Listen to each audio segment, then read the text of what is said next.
Boa tarde. Meu nome é Débora Santos, sou frequentadora do Centro Espírita Eurípides Barçanufo. Estou vindo aqui essa tarde, já que não é possível, realizarmos a nossa palestra pública, como de costume, aos sábados às 16 horas, devido à situação atual da pandemia. Então, recebi este convite para que pudéssemos ter esse bate-papo, pelo meio digital, que muito está sendo eficiente nesse momento. Então, o tema que iremos conversar hoje à tarde é um tema de grande relevância nesse momento, que é a ansiedade, o medo e a fé espírita. Para iniciarmos, eu trouxe também uma leitura do livro Paz Todo Dia, de Lourival Lopes, onde traz uma mensagem também bem significativa, que diz o seguinte: não crie resistência ao que acontece. Só com compreensão, com aceitação, consegue-se a paz interior. O que acontece, por pior que pareça, traz algum ensinamento.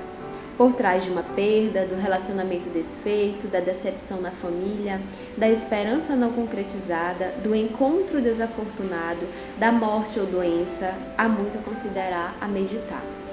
Na vida, como na natureza, tudo se transforma. As experiências são aprendizagens, são os elevadores da alma. Vale lembrar o exemplo de Cristo, que mesmo depois da cruz, mostrou-se em grande luz.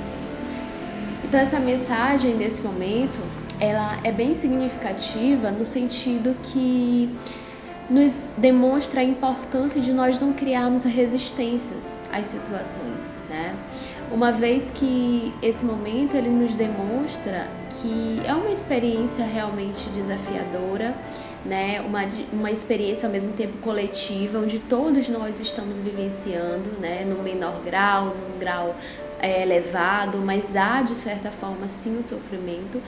Porém, sabemos que por trás de tudo isso há também um grande aprendizado, um grande crescimento para toda a humanidade, para cada um de nós.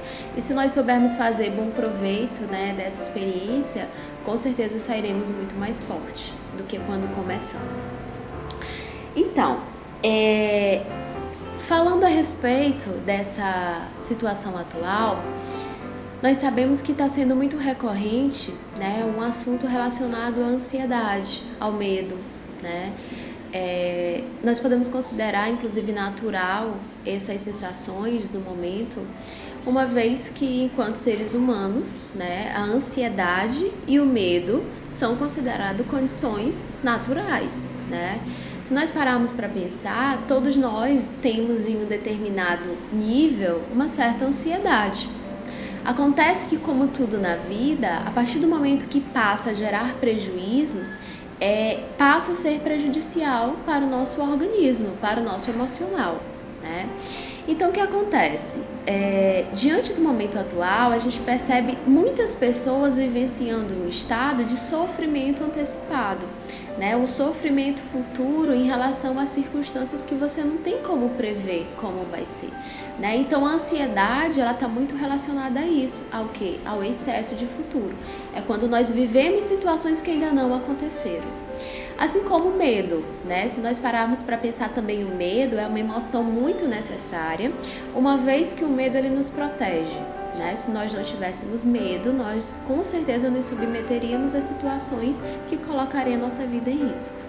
Então, por esse motivo, se nós pensarmos, são condições importantes, necessárias, mas que precisam ser observadas, Por exemplo, com ansiedade, você pode apresentar sintomas orgânicos, sintomas físicos, Como, por exemplo, ataque cardíaco, que é a palpitação. Você pode apresentar sensação de falta de ar, sudorese excessiva, tremores. Então, são sensações orgânicas que são responsáveis possivelmente por pensamentos, Que muitas vezes nos afetam relacionado a esse sofrimento futuro. Então, isso nos deixa claro a importância de nós estarmos atentos, ao modo como nós estamos pensando a respeito de toda essa experiência. De alguma forma também a ansiedade, ela nos demonstra, ela transparece também as nossas inseguranças, os nossos medos, as nossas insatisfações, as nossas desarmonias, Então, de alguma forma, eu considero que a ansiedade nesse momento também é um sintoma que nos nos chama para olharmos para dentro de cada um de nós, né?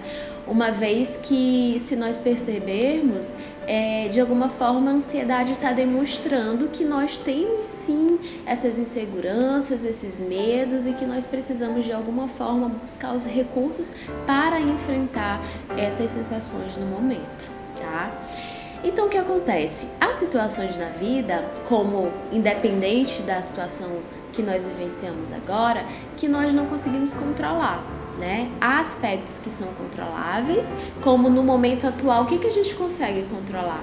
Eu consigo controlar a minha atitude, né, no sentido do isolamento social, eu consigo controlar a minha alimentação, eu consigo controlar os meus hábitos diários que me beneficiem, né? Então eu consigo controlar essas situações que são de fato desenvolvidas por mim.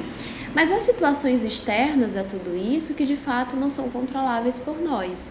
E é a partir desse momento que nós precisamos entender que eu só posso fazer o que está no meu alcance. Então, se eu já fiz tudo o que eu precisava fazer, eu não tenho por que tentar controlar ou tentar resolver as situações que são alheias a mim. Essa reflexão é necessária para que nós possamos começar a entender que nós não iremos resolver tudo, né? Eu fiz tudo o que eu podia e a partir deste determinado momento já entra um outro aspecto que é necessário nós pensarmos, que é o poder da fé. Né?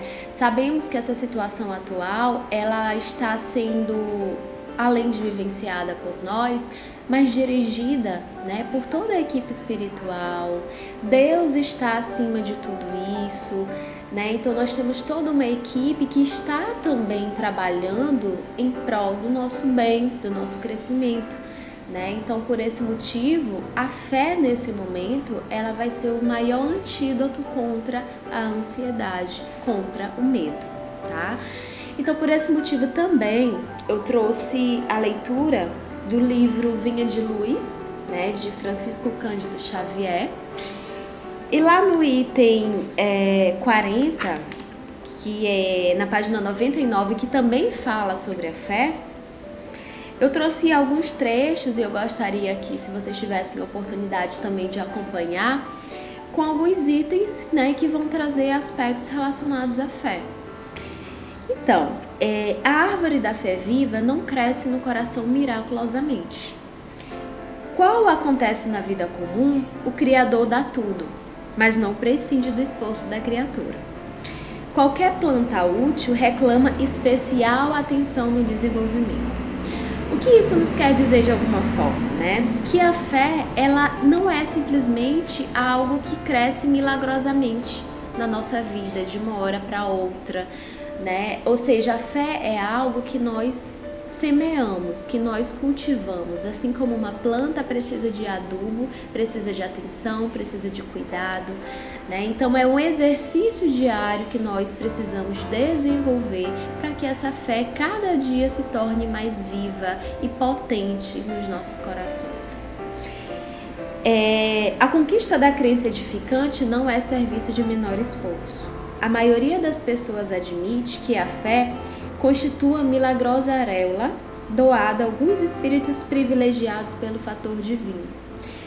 Ou seja, muitos pensam que às vezes a fé ela é desenvolvida ou, na verdade, ela é inerente a algumas pessoas, né, a determinados grupos, onde muitas vezes até se inveja, né? Nossa, como a sua fé é bonita, como o fulano tem tanta fé. E, na verdade, isso não é simplesmente depositado, é algo que é desenvolvido, né? Então, olha só a necessidade que nós temos e digamos que nós estamos diante da maior experiência para que exatamente nós possamos desenvolver a fé, né? Ou seja, não é algo que vai vir pronto. A gente está passando pela experiência para que possamos exatamente reforçar essa virtude, né, nos nossos corações. Então, não se faz possível a realização quando excessivas ansiedades terrestres, de parceria com enganos e ambições inferiores, torturam o campo íntimo, à maneira de vermes e malfeitores atacando a obra. O que isso nos demonstra? Que, na verdade, diante da ansiedade, é muito mais difícil nós conseguirmos desenvolver a fé. Né? Pois a minha atenção, o meu sentimento, o meu pensamento, ele possivelmente vai estar voltado ao medo, ele vai estar voltado à insegurança, vai estar voltado ao olhar somente da experiência terrestre, né? Então, à medida que eu ligo, que eu conecto o meu pensamento a uma instância divina, uma instância superior, eu consigo com certeza entender e compreender que há um desígnio muito maior, né, diante dessa experiência. Então, olha só a necessidade de nós tirarmos talvez o olhar só da experiência terrestre e focarmos em algo além de tudo isso, tá? Então, há muitos perigos sutis contra ela. Quais sejam os tóxicos dos maus livros, as opiniões ociosas, as discussões excitantes, o hábito de analisar os outros antes do autoexame.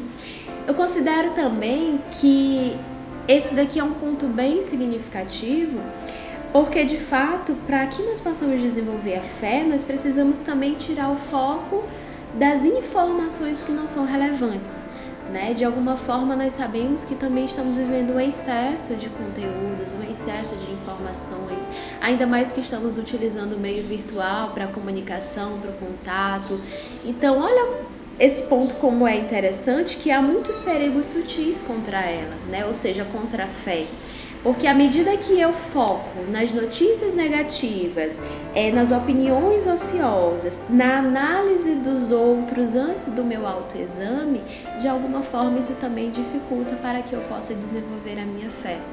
Né? Então, mais uma vez, isso nos chama para olhar para dentro, né? Focar no interior de cada um de nós, compreendendo que é um momento único, individual, subjetivo, onde nós não iremos, de alguma forma, induzir ou colocar no outro aquilo que nós só podemos desenvolver em nós mesmos. Né?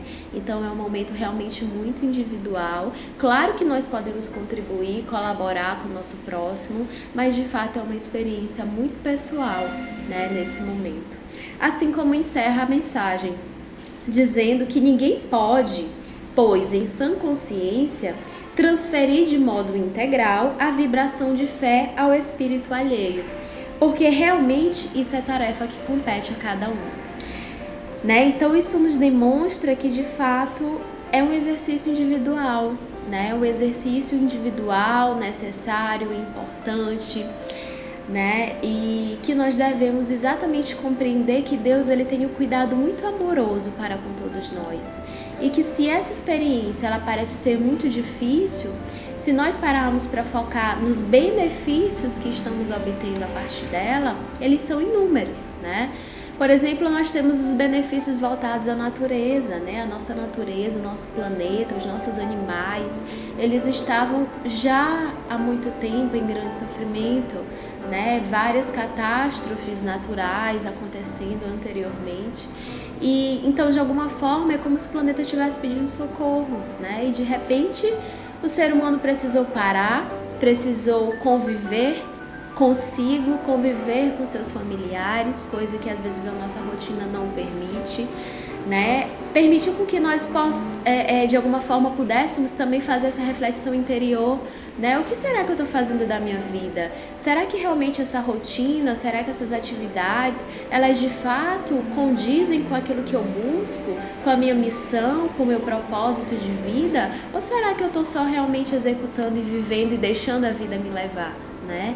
Então, de fato, fez com que nós olhássemos para dentro, pensássemos no próximo, tivéssemos um olhar de empatia, né? Um esforço mútuo. Então, nós percebemos hoje países que anteriormente existiam grandes adversidades se ajudando, contribuindo, doando espaço de tratamento. Então, olha que maravilha, né? Olha que beleza que, de alguma forma, essa experiência aparentemente tão difícil está nos trazendo enquanto crescimento para nós seres humanos, né? E por esse motivo também observamos o que? A oração.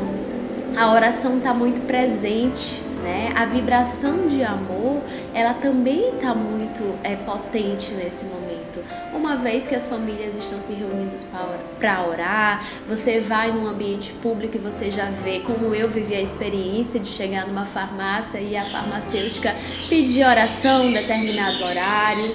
Então, o que isso significa? Que nós estamos mais unidos, né? Nós estamos todos caminhando dentro de um propósito. Como sabemos também, nosso planeta de provas e expiações está passando também por um processo de chegada até a regeneração, e que essa regeneração ela é interior, né? Ela é inerente a cada um de nós. Então, com certeza, esse é um grande passo para que nós possamos chegar, né, à regeneração, e com certeza chegaremos lá melhor, né, muito melhor do que quando entramos nesse processo. E claro que as perdas, né, inevitavelmente o processo de luto ele é natural, né, ele é sentido, há sofrimento, há choro, mas ao mesmo tempo nós somos conscientes de que a Terra é só uma passagem, né? Nós não estamos aqui de fato para sermos eternos no sentido da experiência terrestre. Então isso significa que é mais uma passagem, né, enquanto espíritos, e que com certeza a experiência aqui vivida ela vai ser muito significativa para o nosso crescimento. E para finalizar também, eu gostaria também de pensar junto com vocês o quanto está sendo também importante nós exercitarmos a resiliência, né? O que é a resiliência? É exatamente a nossa capacidade de enfrentar as dificuldades, né? Buscando, claro, os recursos necessários para que nós possamos passar da forma mais harmônica, mais tranquila possível. E também a importância de desenvolvermos a gratidão. Né? Anteriormente a gratidão ela era vista mais sobre um olhar religioso, né? E hoje nós sabemos que a ciência ela já estuda sobre o poder da gratidão, né? Os neurocientistas eles já descobriram que a partir do momento que você agradece, você colabora para o funcionamento cerebral, para o desenvolvimento dos neurotransmissores, por exemplo, da ocitocina, da dopamina, que são neurotransmissores responsáveis pela sensação de bem-estar, de afetividade, de amor. Então, a partir do momento que nós trabalhamos essa gratidão, nós também estamos colaborando para o nosso funcionamento orgânico, né? Então, que tal exercitarmos a gratidão diariamente, né? No fim do dia, pensarmos por quais os motivos que eu posso agradecer, né? O que eu tive no dia de hoje que eu realmente posso agradecer, mas que não seja aquela gratidão meramente falada, né? Que seja uma gratidão sentida, porque nós temos esse combustível gratuito, né? E que nós podemos fazer a nossa parte e desenvolver essa sensação de bem-estar diariamente, tá? E para finalizar também eu trouxe uma frase de um psiquiatra que ele estuda muito sobre o sentido da vida e que eu considero bem relevante também nesse momento, que ele diz o seguinte: quando a situação for boa, desfrute-a. Quando a situação for ruim, transforme-a. E quando não puder, transforme-se. Ou seja, quando nós não pudermos transformar a situação, nós podemos nos transformarmos, né? Então, talvez esse seja o nosso maior desafio, né? Que, de fato, é muito fácil, às vezes, falar do outro, falar da política, falar das inúmeras questões externas, mas quando nós paramos para olhar para dentro, talvez esse seja o nosso maior desafio, né? E que nós possamos nos apegar também àquela frase de Chico Xavier, que é bem necessária nesse momento, que isso também passa, né? Então, assim como a felicidade passa, as dificuldades também passarão, tá?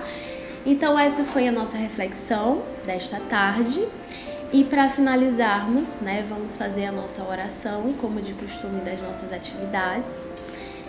Então, se vocês puderem me acompanhar nesse momento, vamos fechar os nossos olhos e agradecermos a Deus a oportunidade dessa reflexão, que nesse momento, de alguma forma, pôde nos fazer pensar sobre os acontecimentos atuais, que de alguma forma nos gera uma certa ansiedade, gera um certo medo, uma preocupação, mas que nós possamos, assim como nos trouxe a leitura, semearmos nos nossos corações a sementinha da fé, para que a cada dia nós possamos compreender que essa experiência ela é necessária, ao mesmo tempo é muito útil, é muito importante para o crescimento do nosso planeta, de cada um de nós, e que a cada dia nós possamos exercitar a nossa fé, a nossa gratidão, para que quando tudo isso passar, nós possamos sair muito mais fortes do que quando tudo isso iniciou. Obrigada, Senhor, gratidão por mais essa oportunidade. Amém.